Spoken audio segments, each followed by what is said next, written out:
Hey, you. Yes, you. I'm talking to you. I'm talking to you. This book, Freedom Runner. My dad wrote it. What's his name? Paul DINAN. Yeah. This book is not for kids. It's for older kids in Madison too. I want you to read this book. Thank you, everybody. Have a good day. Don't forget to read the book or else. A heartbreak, a change, what a partake. Cause none of them won't ever get comfortable in your walkway. My job is to aware you, fully loaded, prepare you for all of the above that I'm never letting get near you. But still in all, give you every advantage I found. Couldn't find a better fit for them, along with my crown. And since the baton was passed, hopping down. Cause failing's not an option, and dad is not a noun, not at all. Welcome to Dad is Not a Noun. My name is Ishmael, changing the narrative for men of color in fatherhood, as well as changing the narrative on the things I care about. And this is a special episode because this is a joint collaboration with my good brother that I've known for over 2 decades. He is the co-founder, co-host of one of the dopest podcasts on the planet, Jeek Nation, Mr. Magic. What's going on? Yo, what's good, Ish? As Ish said, my name is Rocky Mr. Magic, or Magic for short. I am one half of the original Jeek podcast by Jeek Nation. We are the best conversation in sports and geek culture, and I'm glad to do yet another collab with you, my brother. Do you smell la what the Jeek Nation is cooking? I can't do the eyebrow. You can't do the eyebrow? But it's all love. It's all love, man. But what I always do in my podcast, because I'm all about mental health. How's your heart, brother? Oh man, I know that's a big that's question. a loaded question. To my heart right now is being carried. The Lord is carrying my heart right now. My beautiful girls are teenagers, the youngest, and these years are trying. I've already gone through one teenage daughter, and that was tough, but 3 at one shot is a whole nother level. So I am just letting the Lord carry my heart because I am not strong enough to bear it on my own. And just, going through this season, and making sure that I don't feel hopeless or defeated when these times can be tough and trying, as these girls go through a very tough, season. I can't imagine being a teenager in today's world, let alone being a teenage girl, with how these kids, like when we were kids bullied you at school and then you went home and it was done until the next day. Now with technology, these kids are bullying you online. It is a constant thing. I would not want to be a kid through this current era. We can't even, we could scrap and no one would see it. We could settle things. That doesn't happen anymore. So being a kid right now, you're scrutinized more than ever. People have access to you more than ever. The social expectations are so different. It is really it's a whole new world for these kids. So, my heart is just being carried and just trying to remain hopeful. And that's all. What about you? My heart is good, man. I'm blessed. I'm blessed to be with you. I'm just blessed to have the opportunity to have this platform to collaborate with you. The last time we collaborated was 2-3 years ago when we 2 years ago, yeah. When we did the with whatchamacallit, Sean Porter and Boyd. Yep. I think that was the last thing we did. It was that or Below the Surface. They were around the same time. Around the same time, but it's been a minute, and I'm just blessed that the opportunity to just be with you and just break bread with you and just have a great conversation, and then the other stuff, I talk to you behind the scenes about it and stuff like that. So Yeah, it's yeah. just blessed to be in a position where I can do things that I like to do. It's passionate. I'm passionate about it. So Absolutely. I'm blessed, man. Um, Definitely no distractions. Like just full straight ahead on to the things that I always wanted to do, and the things I continue want to do is just impact the world, man. No doubt, no doubt. And and and I want to congratulate your Michigan Wolverines for winning the national championship. Thank Congratulations. you. Thank you. It's been a long time. I'm a little sad that Harbaugh's leaving, but I'm thankful for what he did. AKA the hamburger helper, AKA Danny Davis. He does look like the hamburger helper. He looked like the He hamburger. looks like a hamburger a little bit. Yeah, yeah. Yeah, like he stole the trophy and just ran away. Well, I mean, there's like he's won 3 straight Big Ten championships. He won the national championship. There is no better, like, if you're going to exit on top, there is no better exit on top. So, like, I can't blame Jim for leaving. The San Diego job, I mean, Herbert's a heck of a quarterback. It's Southern California.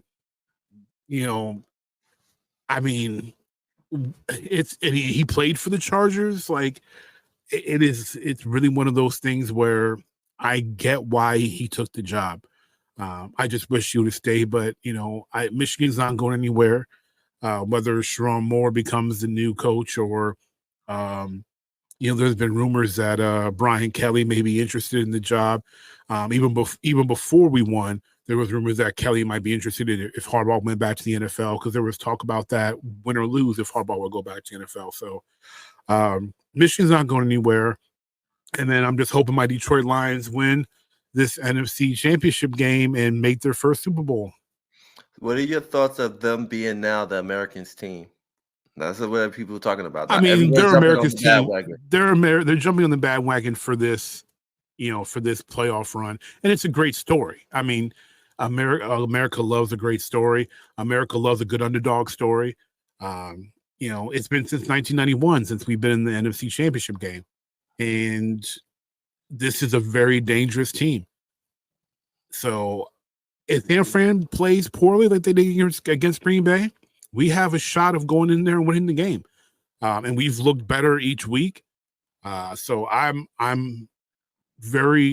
confident that Coach Campbell will have the team prepared that will go in there and really have a legit shot at winning this game and making our first ever Super Bowl.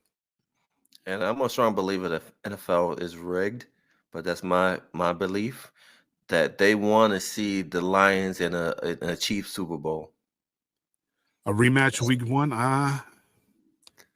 Maybe. I don't know. I think I don't know. That's tough. I would rather the Lions play the Chiefs than the Ravens.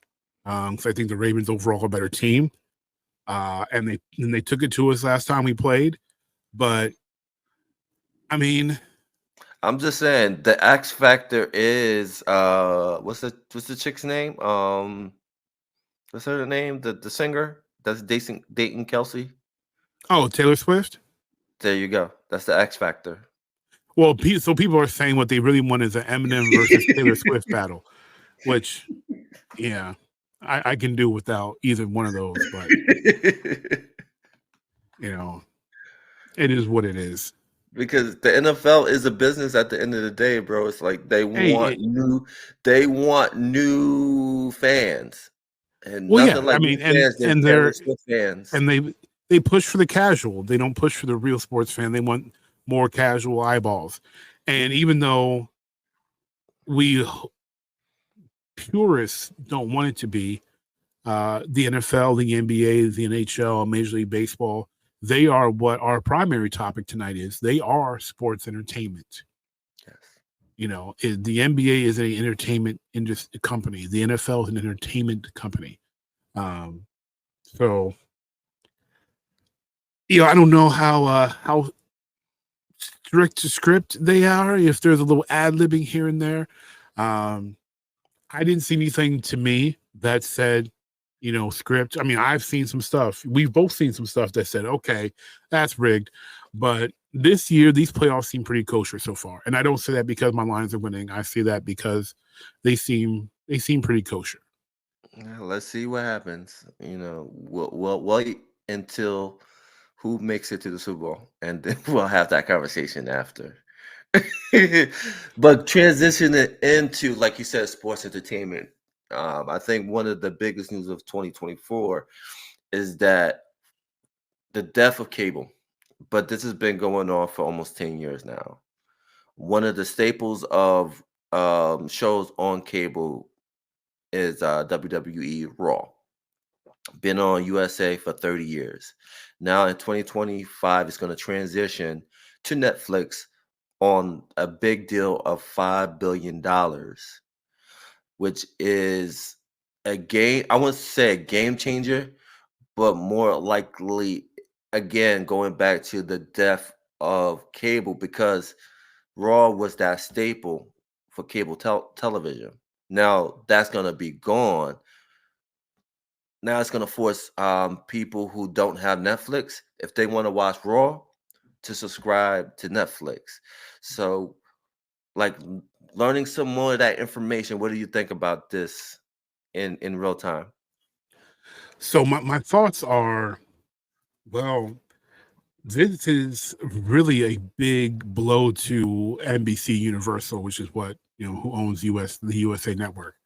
Raw has been on USA, not continually, but except for the short time where Raw was on TNN/Spike TV, Raw had been on USA, essentially almost from the very first Raw. It's been a USA staple for the majority of Raw's existence. And I believe that, and this will definitely be the first time in its 30-year history that Raw has not aired new episodes on a linear television network. So this is massive. The money portion you mentioned, $5 billion, that is the commitment made by Netflix, and that's going to pay out pretty much $500 million per year, which is essentially double the current NBC Universal deal. That is, and then that's just an astronomical jump in doubling the value for just Raw. This is going to force a lot of hands, like you said, and a lot of these hands are going to be forced to decide to keep Netflix, because with other things that Netflix would have, like Orange Is the New Black, when a new season would drop of that, or Stranger Things, or any other popular Netflix original, people would sign up for a free trial, and then they would go to watch that, and then after that, they would then drop off. You can't do that now because, as we both know, 52 weeks of Raw. There is no off season. There is no, there is no pause. It's 52 weeks of television, and it's live television. So that is really going to be an interesting shift to the Netflix model, because we traditionally don't have anything like that. Some streaming platforms like Hulu, for example, had live sports on for a couple years, and Max started implementing live sports, but Netflix has kind of been lagged in that part of the game. But this is a game. This is a big shift. This is a big game changer come 2025, where the biggest wrestling company in the world, the most profitable wrestling company in the world, who allegedly may have signed Okada the biggest Japanese star in the world. Mm-hmm. 2025, that's going to be the exclusive home for their flagship show. That is, I mean, it's tough to even know how to react to. And then, when we talked about preparing for this, even though Raw has been the flagship show and will always be treated as a flagship show, the biggest show, the better show of late, has been SmackDown. And the rights to that, who knows what the asking price would be for the rights to SmackDown, or where SmackDown could be. SmackDown could end up on Max. It could end up on Paramount. It could end up with Disney, Disney/Hulu.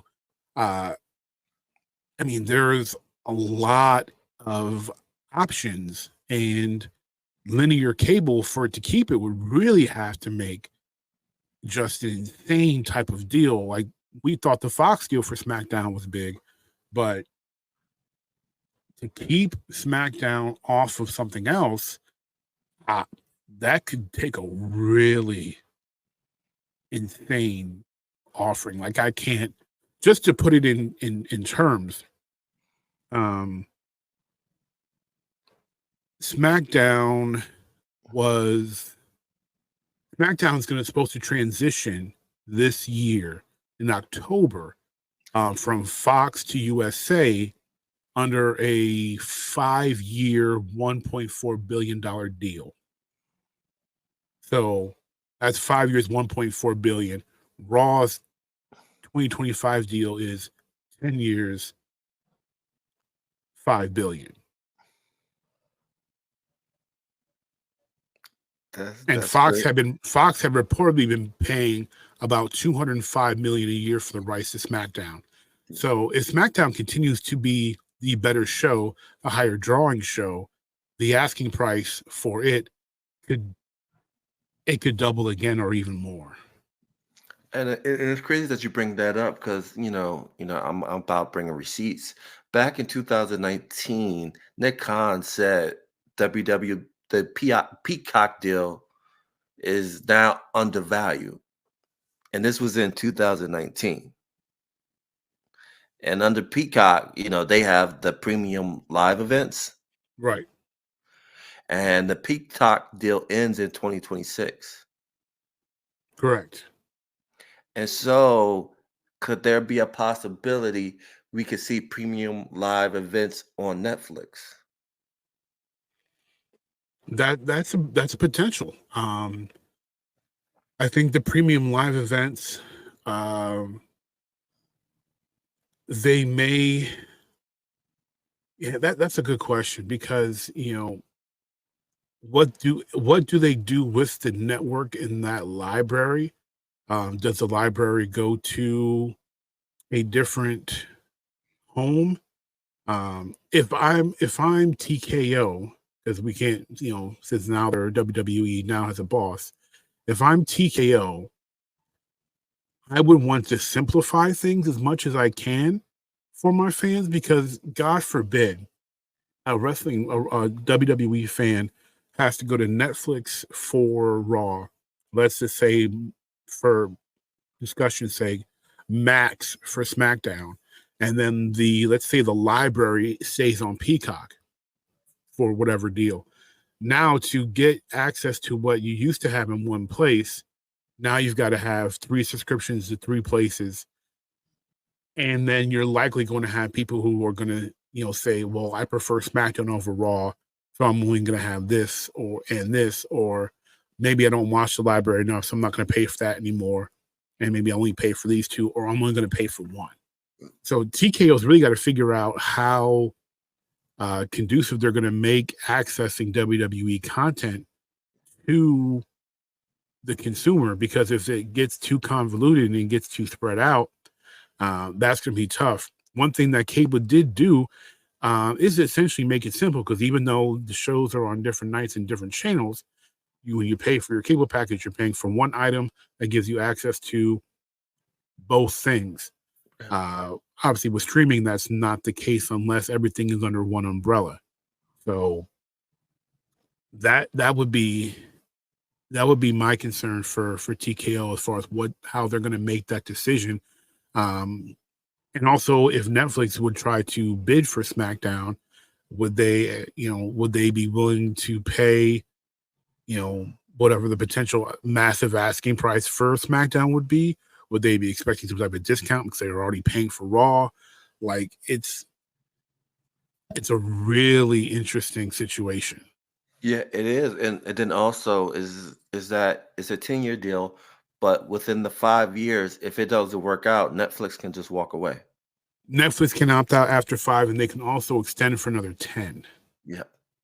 That's their option. But also, you have to also consider, even though because TKO owns WWE and the UFC, you also have to consider that portion of it, and what that could do to potential deals with TKO. That really could be a factor to whatever negotiations could happen in the future, because if they're going to do premium live events on a streaming channel, then the UFC on ESPN may no longer be a thing, and it may become UFC on Netflix or UFC on Max, which to me would make more sense. Speaking of Max, so I've had this thought for a while, and I know it's not going to happen because Vince is Vince, and unless someone really at TKO really sees value in it, I don't see it happening. But the wrestling fan in me would do it. Max or HBO has always been known for being more raw, more vulgar, more nudity, more sex, just being a rougher product overall. Right. Being, especially for when we were younger, when TV FCC and such rules were restricted, you couldn't say a lot of things on television. Now with streaming services, you get away with more stuff, but some of them still have rules as far as what they allow on the content. HBO pretty much has no rules. I mean, anyone who's watched Game of Thrones knows there's like no rules on HBO. So my thought, what it has been for a few years, is that Vince should, and TKO now could, bring back the ECW brand and have it be an exclusive show on Max, where they could actually be extreme like ECW was in the 90s. Part of that's probably just nostalgia talking in my head, but a big thing, that problem with ECW reboot under the WWE banner was the fact that it was on Sci-Fi, and you couldn't do what ECW did on network television. Well, if network television is only a problem because you can do anything under the sun on HBO, to me, you still have an audience that would like that. They don't want to watch GCW or Combat Zone or these other known indie extreme brands. They would prefer it to be a better, higher production that WWE does. I think it would be a cool thing. I think it would be worth it. And it would give you a place to sign those guys who want to do that style. Someone, especially big names like Mox, like if they had something like that, Moxley probably wouldn't have gone to AEW. He probably would have stayed and headlined a ECW brand of WWE, because he, one of the reasons why he left is he wanted to bleed. He wanted to do stuff that they didn't want to do, they weren't doing anymore. And we see in AEW, he's done a lot of bleeding. And a lot. Yeah, he's done every match he bleeds. Mox likes to bleed. So to me, there are fans who want that, and it's not a small amount. It's not millions and millions, but it's a substantial audience that wants to see that. And if you have it, and you have a place where it can be, why not? And that's just, you've got guys that you can sign. that you don't have to worry about them working with your other guys. They're going to work that show. They're not going to work Raw. They're not going to work SmackDown. They're going to work whatever name you want to give the ECW show. And that's that. They don't have to have any crossover. They can just be a separate show. And if you have guys on your other rosters that want to go to, the extreme version, cool. That's their path. If they want to switch out, then they switch out. They don't do that. But like, it to me doesn't make sense to not provide an option to a substantial part of the audience that would like to see the blood and the craziness and the jumping off of, balconies and whatever else these guys want to do to their bodies. Right. Right. No, but the one thing too, again, is that sports entertainment thing. And what I think they want to just stay away from is they want to kind of get that Disney image of wrestling, because again, it's sports entertainment. They want to make it, child friendly. They're done with the Raw is War era. They're done with that. The attitude. I mean, the attitude era. Yeah, they're done with that. That's distant memory. That's never coming back. No, and I'm not. I'm not asking for it to come back. In that aspect, I mean, I guess kind of that was ECW's heyday was their attitude era. So I guess in a way I'm saying that. But what I'm saying is the Max will be a place where you can have that, and you don't have to worry about people being upset that it's on network television. Right. If you're going there and you're pressing play, you know what you're in for. You know that you're going to see mature themes. You're going to hear a lot of cussing. You're going to see, you're going to hear all the, you may hear and see things that are offensive. And if you have a problem with that, don't turn it on. And they don't seem like, and all the ECW stuff is on Peacock right now, and no one's making a fuss about it. So I think if you're going to make a news show, I think Max would be a great place to put an ECW, even if you don't use the ECW name.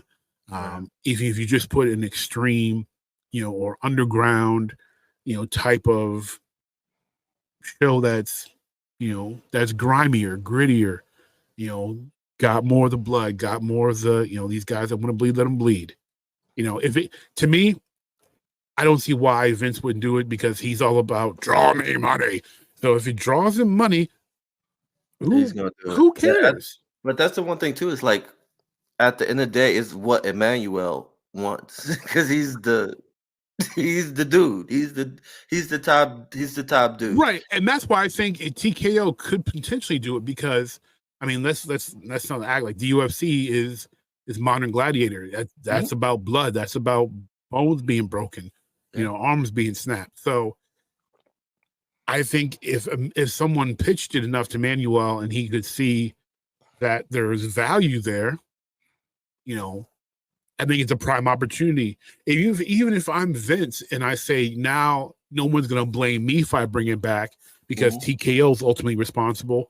And now maybe Vince himself, not that he would, because anything that brings anything to a name that he didn't create, he doesn't want to push. But an extreme wrestling show, I think, would be a great idea.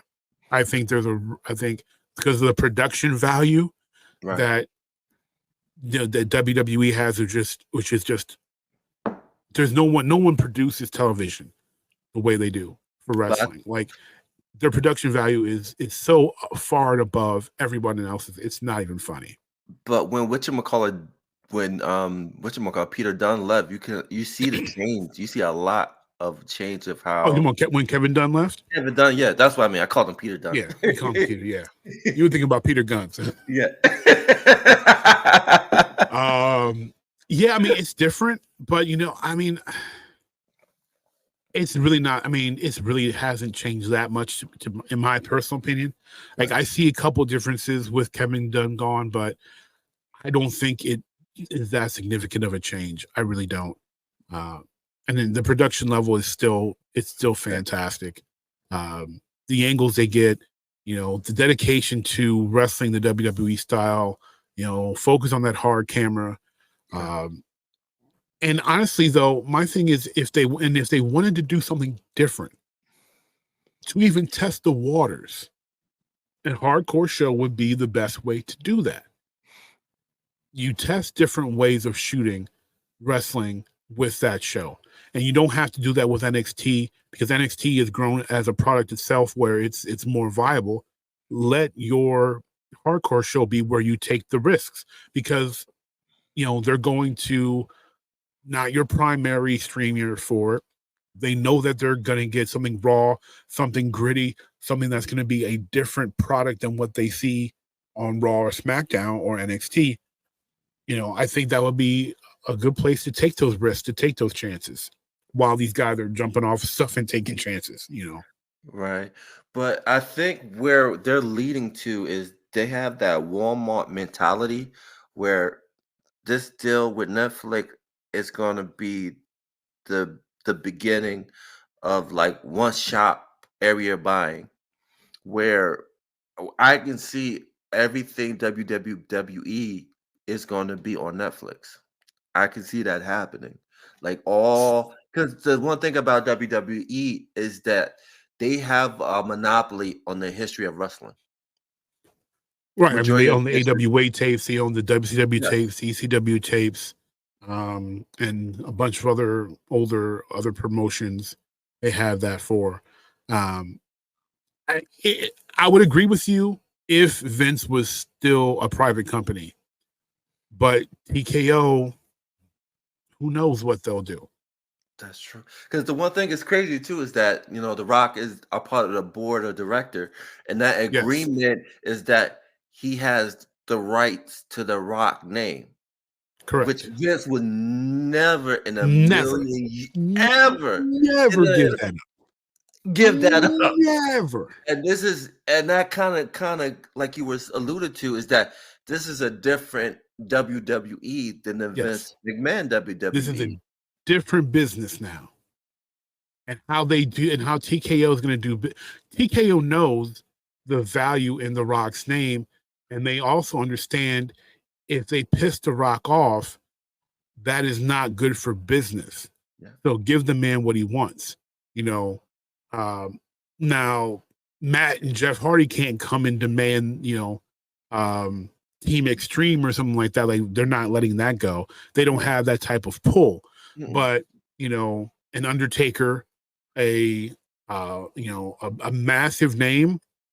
If they wanted to pull that, they'd probably get that because it's a different business. And you're talking about a publicly traded company that operates like a traditional company. And even though WWE was publicly traded for a while, Vince did not run it that way. He still ran it like it was a privately owned company. And the board really couldn't do anything because he had so much of the voting power. Yep. They could say whatever they wanted. It didn't matter because Vince was king. Yep. Vince is not king. We have so many different avenues that TKO can go with things, especially because when it comes to it, it's all about drawing money to the fight, whether it's UFC or whether it's WWE.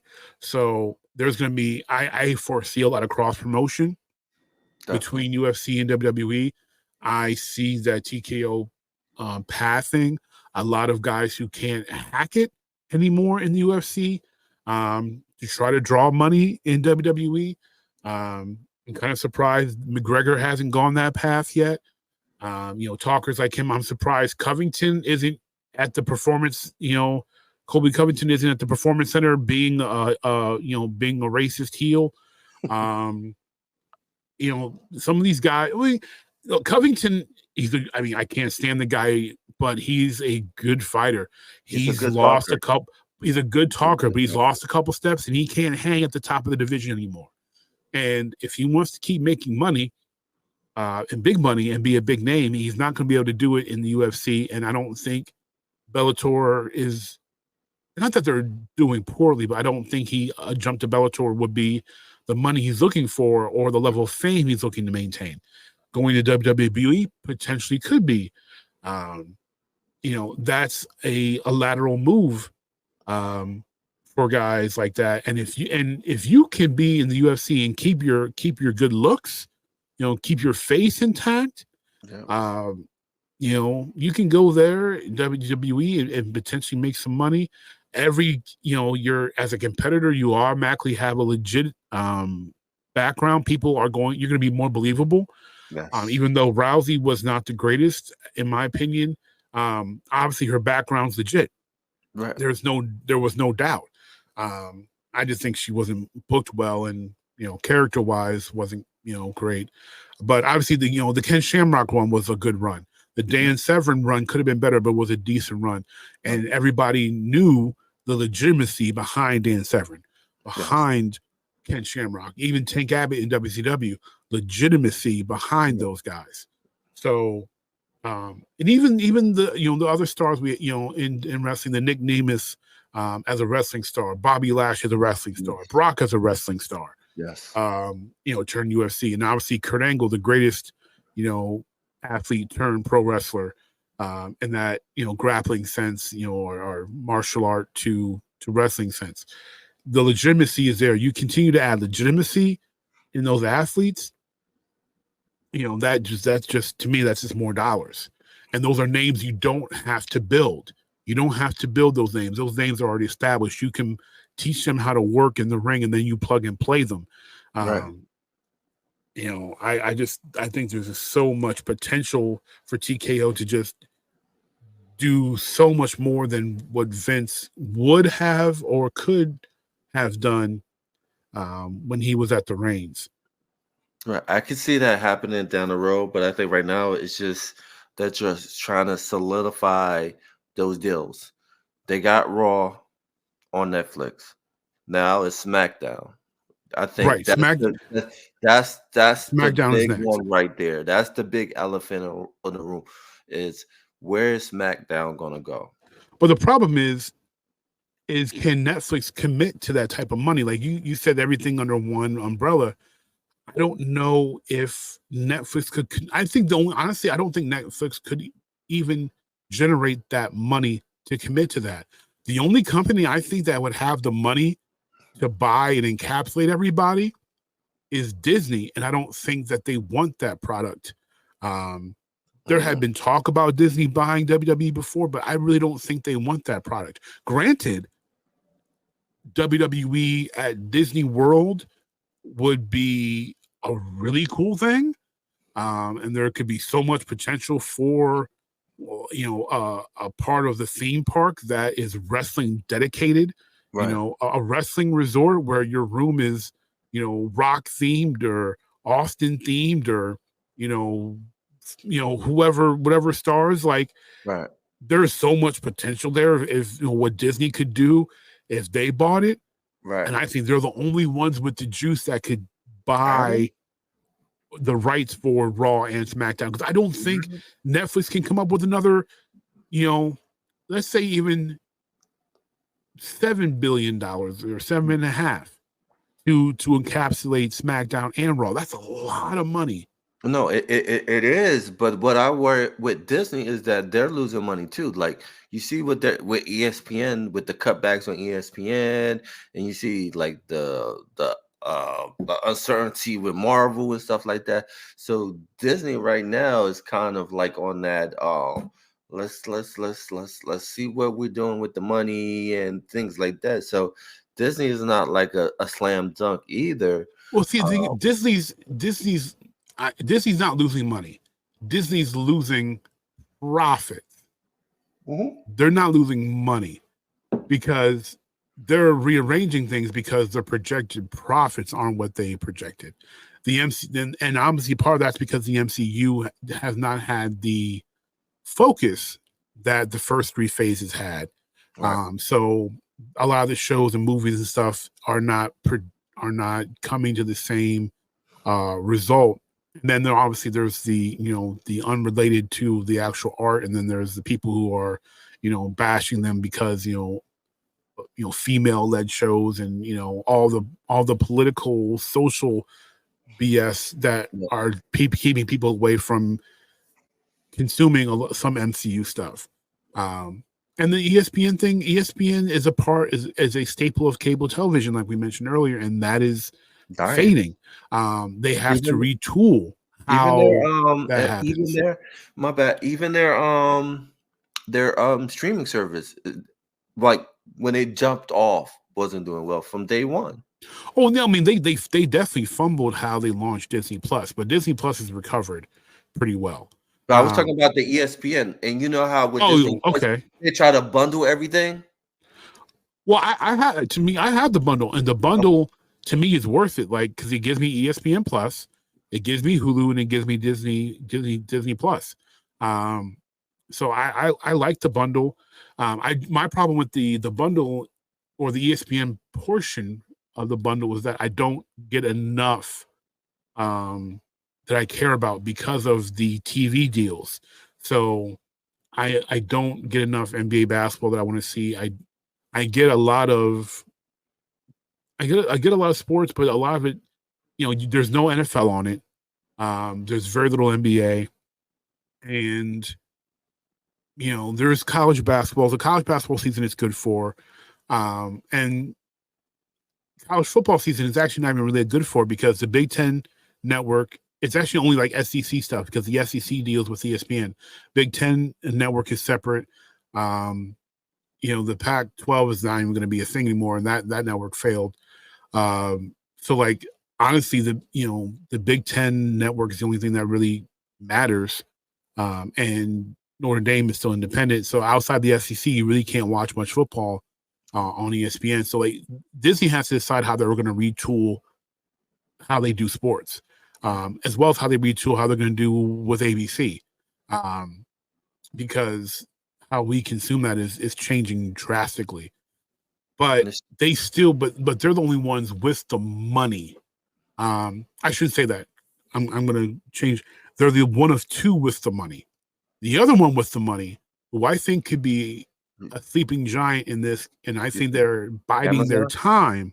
You talking about Amazon? You talking about No, Amazon? I'm not talking about Amazon because Amazon has the money. I don't think Amazon is, in my opinion, Amazon doesn't seem to be as dedicated to the television and film portion as some other companies are. I think the sleeping giant that could be a contender, at least for WWE content or wrestling content, as far as encapsulating home, because Amazon technically they do have the money too. So I don't consider them to be a potential player. I think the only player that has had rumors around it that could be a spot is Disney. The one I think that could be a dark horse is Apple. Okay. Apple could be a dark horse landing spot. They have the juice to afford everything, and their television and film department and the money they're making from that is growing. That latest Leo movie, Blood on the Diamond or something like that. Mm-hmm. That has done extremely well. The ending of Ted Lasso brought in huge numbers. For All Mankind has brought in big numbers. The Godzilla show, I forget the name of it, something with an M. Minus one? No, that's the movie, but they have a Godzilla show. Okay. That's doing really good numbers. And they play a lot of Yankee games on Apple TV? I think they do. I'm not sure how that ties in, to be perfectly honest. But yeah, I'm not sure on that. I can't comment on that. No, I think they do. They do play Apple TV. They have Yankee games on it. A lot of the Yankee games, and that's live TV. That's live games on Apple TV. Okay. Yeah, I'm not sure on the sports side for Apple TV, but like they are. I mean, I didn't foresee 2 years ago the leap that they've made with their original films, their original shows, and how good a lot of them are, and the eyeballs that they're getting, and the money they're making off of that. So they could potentially be a place where all that WWE content could land, or some of it. Amazon, yeah, they've got the money, but they just, to me, don't seem all that committed to providing the best experience for people. Like they have a home run here and there. Invincible, for example, a home run here. There's a lot of hope for the Fallout show Right. that they're doing. Wrinkle in Time, but Handmaid's Tale.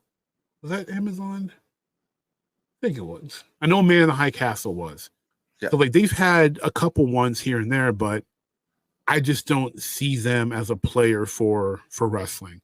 I think the real player outside of Netflix and Max will potentially be, Disney getting in and Apple as a potential dark horse because they always buy their time and pull the trigger when you least expected it.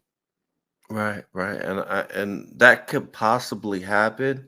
I think that might happen, but also what I also when I think about the Netflix deal is that there's a potential that they might look into other things because I think one of the bigger things that people are not talking about is the World Cup.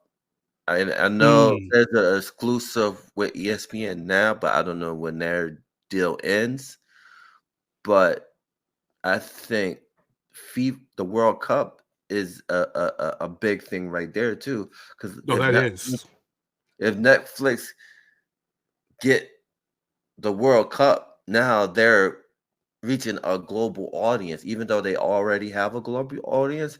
But I would say that's the most watched on a I mean, global. that's the most watched multi-day event in the world. Like the Super Bowl is the most watched single game.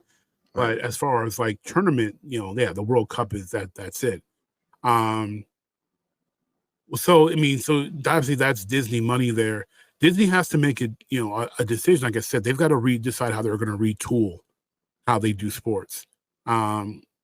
If they start offering more within even if they raise the price, like I think right now the price is like, I think it's still $13.99 for the bundle. Right. If they raise the price to, let's say, $20 a month, but anything that's broadcast on ESPN, essentially, that I get access to, that's worth it to me. Right. That means if I can go on the Disney Plus app and I can see all the Disney stuff, all the Hulu stuff, and in ESPN sports section where I can do the World Cup or whatever event events they have. To me that's worth it. College, right. whatever they have, to me that makes it worth it. Some things, yes, they don't have, but then they can start contending for more. They can start contending because, we're near the end of January. March Madness is right around the corner. How long will CBS be able to hold on to those rights? There you go. How long will other sports that have bigger events, how long will the Kentucky Derby be where it is? Yeah. How long will NBC Universal be able to hold on to the Olympics? There you go.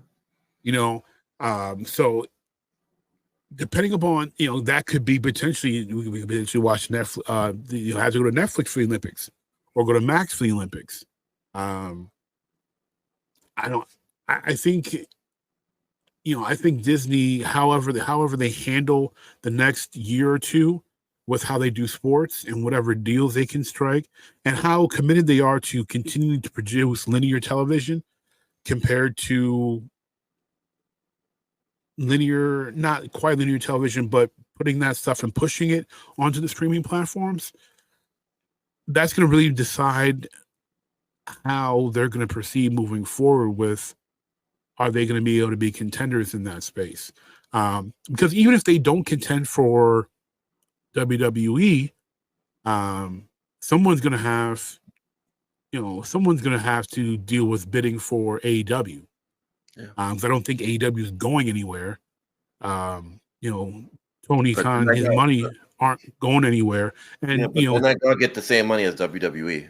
No, but the thing is, if you want to invest in wrestling, and you don't want to invest that much money in wrestling, and you want to take because here's the thing, like Tony Khan's got a lot of money, and he's doing a pretty good job with the TNT and TBS deals on producing good-looking television. But Tony Khan doesn't have Disney money, and he doesn't have Disney production. So if Disney bought or had a deal with them, that could increase the production value, that could increase the eyeballs that are already Disney Plus / Hulu subscribers that could potentially now watch, especially if you have people who don't want to pay Netflix to watch wrestling. So if, as for example, let's say I'm not as big of a wrestling fan as I am, Right. but just hypothetically, as a family, especially if you're a family man, if you're paying Disney, the Disney bundle, you're getting Disney stuff that your kids can watch. You've got ESPN stuff for sports stuff, and you've got Hulu where that has television for teens and women and all. It has all types of stuff on Hulu. If you have a wrestling product there, financially, it makes more sense to pay Disney, get some wrestling there, instead of paying Disney and Netflix just for Raw. Because sometimes, people, there was a whole, 10 years ago, the whole talk was about cutting the cord from cable. Now people are talking about slimming down, like Rocket Money. Every ad they put out is about reducing your subscriptions. Yeah. So if you're trying to save money by reducing subscriptions, Disney Plus with AEW is a much more economical choice than paying for Netflix if primarily what you have it for is wrestling. Yeah. Because if you're a family of 4 with kids, you're going to get so much more value out of that Disney bundle than that's the same price or cheaper than what you're paying for Netflix. Right. So, I mean, and that could make AEW a better product, in a larger, a bigger contender. They're not obviously competing on the same level as WWE. And I don't think they ever will, to be perfectly honest. But it could definitely make them bigger, give them more eyeballs, and make them much more of a factor if someone like, a Disney, an Apple, or even an Amazon would bid or contend for that business, because those TNT and TBS deals with the phasing out of linear television aren't going to last too much longer. No. And that's the one thing too, is that Tony Khan is going to have to, get the ball rolling on something, because like we started earlier, that, the death of cable is here. It's been going on for almost 10 years. So he's going to have to figure something out, because it's not looking good. It's not looking good, because he's going to need to strike soon, because you don't want to wait to see what WWE does, because then you're left with whatever their scraps are, for lack of a better term. You want to present your product and say, okay, we average, I don't even know what the numbers are, but let's say Collision averages 800,000 a night, right? And let's say that what's the other show? Collision Rampage. Yeah, let's say Rampage averages 600,000. Right. So you say, look, we've got 1.4 million viewers of wrestling each week, guaranteed. Those are eyeballs that we can bring to your streaming platform. And then, of course, that gives you, they can leverage that to negotiate. Now, obviously, they'll be like, well, some of those people are already watching us, and, they go back and forth. But that's 1.4 million eyeballs. They can say, we're bringing that to your platform, guaranteed. 52 weeks of programming twice a week. Those people are going to be on your programming. And if they're watching, obviously, automatic suggestions, roll into the next thing. They're probably going to stay on there, view whatever ads you have on your on your streaming, depending upon what service they have, and go from there. If I'm Tony Khan, I start trying to make that deal now. I agree. Because you don't want to wait till SmackDown is somewhere and has a home. You don't want to wait till NXT has a home again, because they could end up on 3 different places. You want to find a good place to go and get in now and establish yourself, even if you have to do it a little early before even if you have to amend your deal with TNT a bit to allow for the streaming side. You want to get in, now. You want to establish your spot in that streaming side. And the last place you want to end up is having to fall to like NBC Universal and having to go on Peacock, because now you're just going to look like, a copycat of Vince. You went where they left. Like, that's the last thing you want, is to go where Vince left. So you want to get in, now. You want to get in with a Disney, you want to get in with an Apple and an Amazon. Anybody but NBC Universal, essentially, is what you want to get in with and establish and go from there. Or you might see him on Tubi. Right, because you don't want to end up on Tubi. You don't want to end up on Tubi. And I mean, yeah, then that Tubi's a whole other ballgame. But you don't want to end up on Tubi. Right. Yeah. Tubi's generating a ton of money. You don't want to end up there. No, you don't. That's where a lot of black content is going. It's Tubi. But yeah. That's another. That's a whole. Did you see what Roland Martin said about Tubi? I did. Yeah, there's a whole nother conversation. There's another subject. But in your crystal ball, 2026 is when Peacock the deal with Peacock ends. Do you see WrestleMania on Netflix?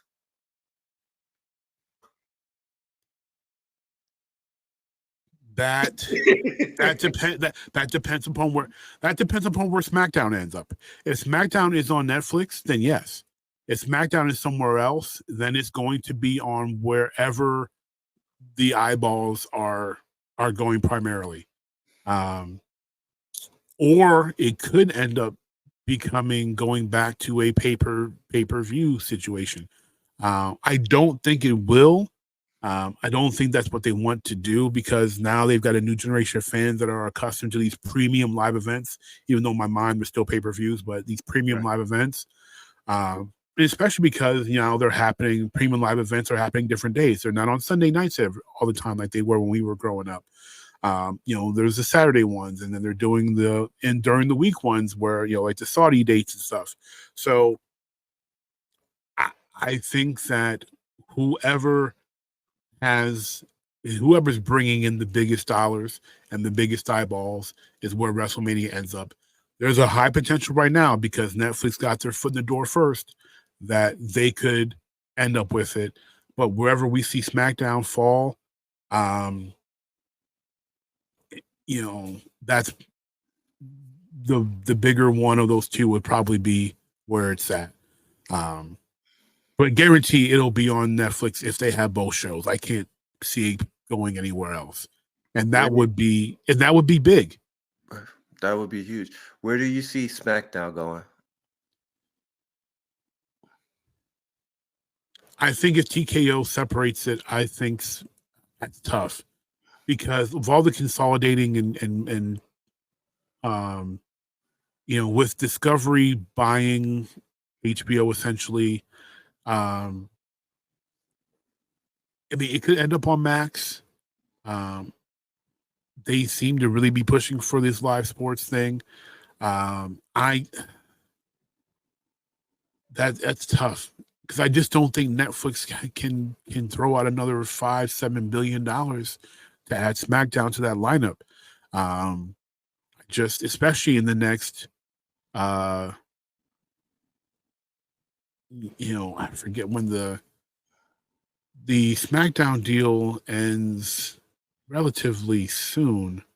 I think. Yeah. So October is when it goes to USA. And then I think around the same time as Peacock deal ends, close to that timeline. I'm trying to think. I don't know. Hold on. I don't know when the date. I don't know when the deal moving SmackDown to Universal ends. But if there is not an extensive time frame on that.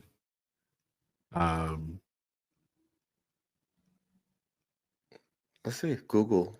Let's see. Till ends 2026, March of 2026. Okay, so they've got 2 years essentially to figure it out.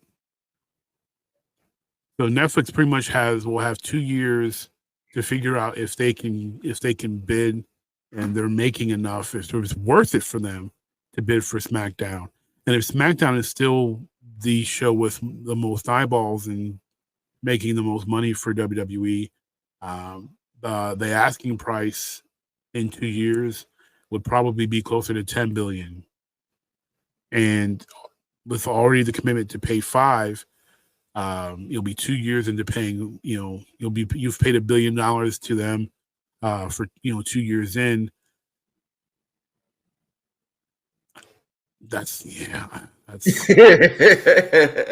a lot of money to commit to it. But 2 years in, you'll have a good idea as far as if it's going to be worth it to roll those dice. And if you can make it work, that makes sense. Like it also depends on how immersive you get. Like, for example, some people may not realize, but you can get mobile games through Netflix. Like I have Grand Theft Auto San Andreas. I downloaded on my phone just to see what the experience is like now that I have access to that mobile game because of my Netflix subscription. So, now, mobile games are part of the Netflix subscription. If things get more immersive with WWE, let's say, in Netflix. So let's say I'm watching WWE on my phone. Right. And, I'm watching a match and there's a interactive pop-up to buy, a Kevin Owens shirt.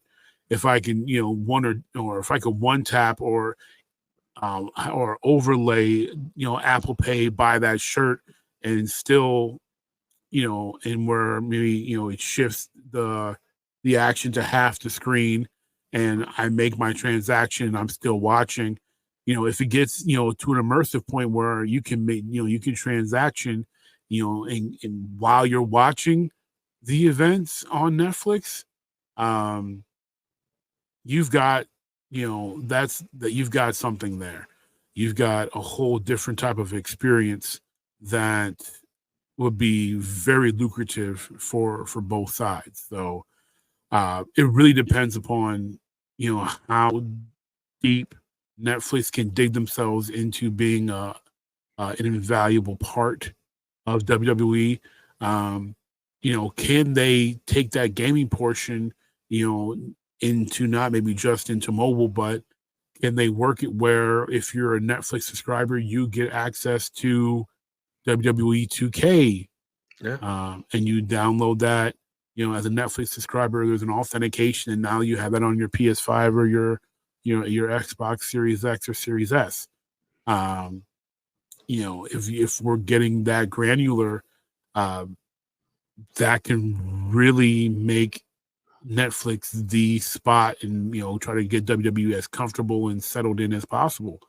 I don't know, I'm just speculating on potential, but if they're thinking that, then that makes Netflix the higher potential. If I'm an exec at Netflix, that's exactly what I'm trying to do.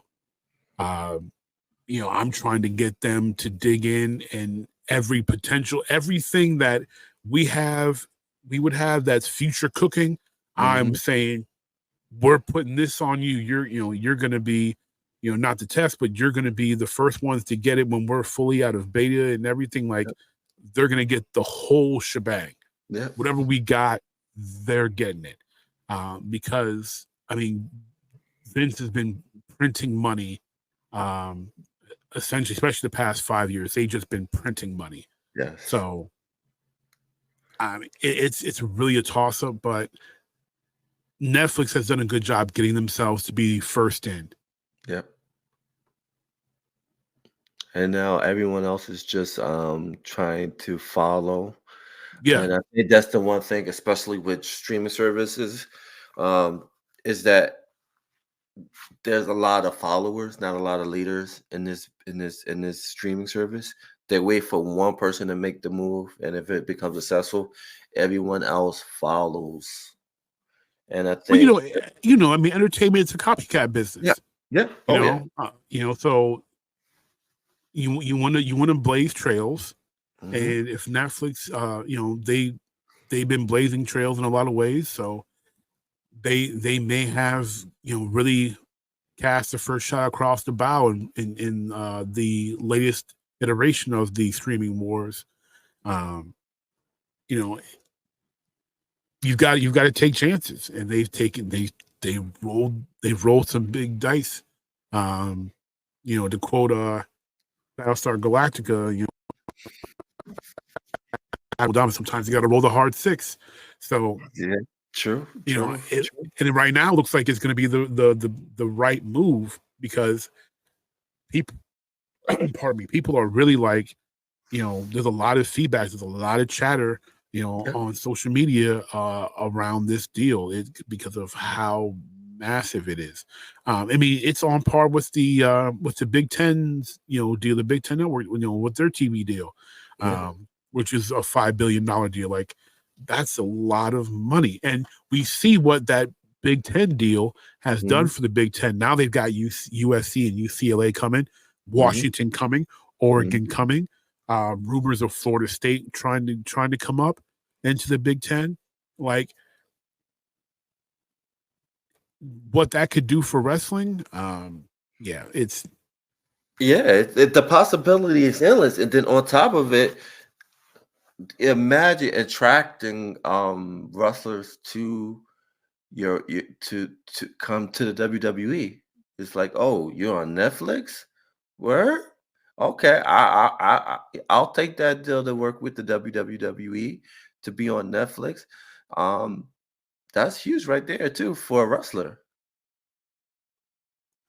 I mean, yeah, I mean, it's because you don't have to worry about, not that you really had to worry about USA not being carried, but um, you know, it's it's almost a guarantee. Like, Netflix is pretty much almost anywhere. So yeah, it's gonna be all. But however, Okay. I just thought of this. Okay. Is there is a rights thing. So Right. I didn't see anything in this deal as far as, because like Netflix in the UK has rights to shows and things that Netflix USA doesn't have rights for streaming. So like Fresh Prince of Bel Air, for example, that's on Max here, Right. but I believe it's still on Netflix in the UK. Right. So how I didn't see anything in the articles I've read as far as the international aspect Oh yeah, of I read of this I deal. read a little bit about it too. That impacts international too. Okay. So yeah, so if you got Netflix in the UK, if you got Netflix, yeah, you're gonna be impacted by this. Okay. So then that makes a big difference, because now, Tony Khan's really got to find himself a home so that he can make sure his eyeballs are in that type of range, because that's a lot. There's a lot of Netflix. I mean, if that's universal across all Netflix, that's something. That's Um, major. I'm not just thinking about the United States because I know a lot of people thinking no, I know. about I'm just United thinking, States just of, I know how the worldwide. licensing and such, goes with Netflix. So yeah, wow. That Yeah. changed the whole dynamic of the I conversation. mean, that definitely impacts the dynamic of it, because when I hear a deal because a deal like that, generally is region specific. So we're talking about, if we're talking international as well, that then they may have underpaid. Honestly, No they fact. may have underpaid. You know, yeah. So if you think about it, that Netflix got a deal, I think probably what happened was this was the best deal TKO can get. And you know how people like to spend stuff, right? Well, when the company says they're going to pay you double of your current deal, Right. and I don't think they were getting that, they were going to get that from anybody else. You take the deal. You take the deal, and especially when Nick Khan said in 2019 that that the deal with The Fox Peacock deal. was undervalued. Yeah. Yeah, with Peacock, the deal with The Peacock Peacock deal. Okay. was undervalued. Yeah. Yeah. But the Peacock deal also was, it was a risk. Yeah. Because they were going from their own network, and they were taking a risk, but it paid off. Yeah, because I got $5 million from Netflix. I mean, $5 billion from Netflix. Yeah, billion with a B. B. A And that's big the one old thing, B. like you were saying too, is that Netflix takes financial risks. Yeah. They overpay for a lot of. I forgot. Didn't they pay? Was it 328 million for three? Was it three movies with what was it? Swords, Knife Out. Was it Knife Out? Swords, Knife Out. Oh yeah, Knives Out, and yeah. And they paid a lot of money. Yeah. Was it 328 million for like something like that? For like two movies? Glass Onion and Knives Out, I think it was. Right. Yeah. So and they take the risks. I mean, you've got to have a little maverick, and you've got to take risks, and scared money don't make money. That's true. So, look what they did with the animation. You see what happened with the Netflix animation, right? Yeah, I mean the animation. They've been able to secure a lot of exclusivity for a lot of good anime. You can go to Netflix and you can watch One Piece. You can watch. They've got some good original stuff on there as well. But the suck thing too is that they downsize the animation aspect of it, like the in-house animation. In-house, probably, yeah, because it costs a lot of money to animate. Yeah. And it's a lot easier to outsource, and there's so many excellent studios out there that doing it in-house was probably a silly idea. When you can contract an outside studio to do it, they probably do it better, and you can still slap on Netflix original series on top. Right. I mean, they do that with stuff that wasn't theirs, and then they buy it and they say Netflix original series, and we're like, man, this ain't no original series of yours. Like, who you lying to? We remember when this was on TV. Like, who you lying to? But anyone new to it who hadn't seen it, if their first exposure to it is on Netflix and they see that, they're going to think it's a Netflix original series. Like, it's going to be new to somebody. Right. So and the reason why I brought that up too, as we in this dope conversation, is that again, for someone that never watched Raw before, and they see that Netflix, ding, and then Monday Night Raw. That's a good question. Is the Netflix the dumb thing? Is that going to play before? I mean, yeah, right. Yeah, I don't know. I don't know about that. I don't think. I don't know. I really can't see TKO letting Netflix call that an original, production. I really doubt that we'll see that, but we might. Like, I don't know. But psychologically, what does that play to a person that's never seen an episode of Raw? They'll assume this is a Netflix original live show. I think likely what we'll see is something that says, kind of like what they've done with Fox. SmackDown on Fox. They'll just say Raw on Netflix. It'll be co-branded. Cool. I really can't see them allowing, especially now that TKO's at the helm, them allowing a full Netflix solo branding to come or appear before any WWE or TKO branding. I just can't see that happening. It's even if it was still just Vince, I really can't see that happening. That would be highly improbable. If it happens, that'd be. If it happens, that's the heist of the century. But Right. I don't see that happening. Hey, you never know. 2024 has just started off with a bang with this deal. This came Facts. out of nowhere. Like no one. Like I didn't foresee this happening at all. Yeah, and they found the money to pay for it. And so, again, we'll see what they're going to do with SmackDown.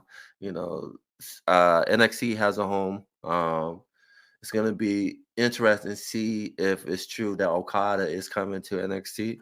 That would be That's a dumb, huge but acquisition. That would be no. The acquisition isn't the concern. The concern is Okada has no business being on NXT. Send him to the Performance Center so that he can learn their style, the way they like to present, and you have him debut at a big event like AJ Styles does. You don't send Okada to NXT. He's not a rookie. He's not as like I didn't think I thought it was disrespectful to them for them to send Shinsuke to NXT. I thought it was disrespectful for Samoa Joe to be on NXT. They did have some banging matches. Him and I'm not. They did great work down there, but in my opinion, they should have gone straight to the main roster. They had no business, in my opinion, being on NXT. They should have been just like AJ Styles had no business on NXT, which is why they didn't put him on there. Right. You get a guy of that caliber, you put him on your main TV. Right. Okada should never see an NXT ring. No.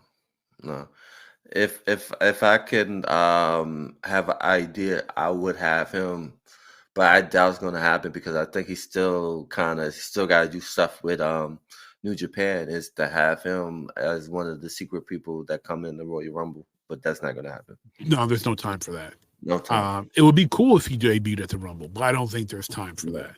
No, definitely not. But bro, this has been a dope conversation about wrestling, because wrestling is one of my favorite topics to talk about here. How can people find you, and what's your last thought on what we talked about? Oh, my last thought is big money, big risks. That's my last thought. And obviously, you can find your boy Rocky Mr. Magic on the original Jeek podcast. You can find that's JEEK. You can find us on Apple Podcasts, Spotify, pretty much any platform. You can find the original Jeek podcast, which is the best conversation combining sports and geek culture. Any Jeek Nation podcasts that you want to listen to, which are Pro Wrestling Show, Breaking Ring Rust, you can find that. Also, just search Jeek, JEEK space Nation, and you can find us. Keep your head up for your ears listening for not only new shows, new episodes of the original Jeek podcast, and some upcoming ones of Breaking Ring Rust. But we have actually going to make a little announcement. We have acquired the Dads Who Like Anime podcast. So that will be debuting on Jeek Nation. We will try to expand a little bit because the original dads, all are dads. And because they're dads, time is a precious commodity. So we will be looking to have other dads come on to the show. And we're looking to debut Dads Who Like Anime on the Jeek Nation Podcast Network in late spring. So if you're a dad and you like anime and you want to be a guest and talk about it, you can hit me up at jeeknation@gmail.com or on Facebook, IG, Twitter, any of those social networking platforms. All right, you heard that. Holla at the brother, doing great things, doing amazing things. So go holla at him, like now. Right now. Right as now. Soon as you hear now. this. We're waiting. We're waiting. We're waiting. My phone ain't dinging yet. Yeah, so we're waiting. I guess we got posters before it dings. Okay, I guess so. I'll be patient. We'll be patient. But yeah, just do it. Do it. All right. So this has been another great collaboration. Look down the road for future collaborations down the road. And we out. Peace. Peace.